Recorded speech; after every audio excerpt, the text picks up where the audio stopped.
जिस जानवर के सींग टूट गए हों या फिर जड़ से उखाड़ दिए गए हों, जड़ से उखड़ गए हों, ऐसे जानवर की कुर्बानी का हुक्म क्या है। तो देखिए, सींग के हवाले से ये बात याद रखिए कि अगर जानवर का सींग इस तरह टूटता है या इस तरह जड़ से उखाड़ा जाता है कि जिससे दिमाग पर असर पहुंचता है, दिमाग की हड्डी को नुकसान होता है, या इसी तरह डायरेक्ट दिमाग को नुकसान होता है, तो ऐसे जानवर की कुर्बानी हरगिज जायज नहीं।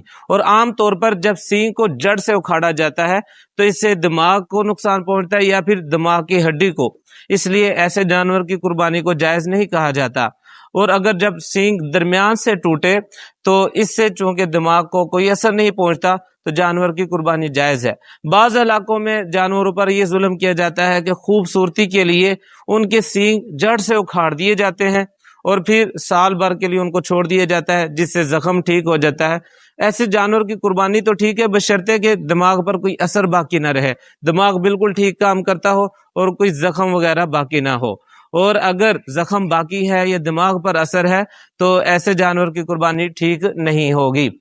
और ये जानवर पर जुल्म करना कि खूबसूरती के लिए, महज खूबसूरती के लिए उनके सींगों को जड़ से उखाड़ देना, ये भी जुल्म है और इस अमल से भी अपने आप को रोकना चाहिए।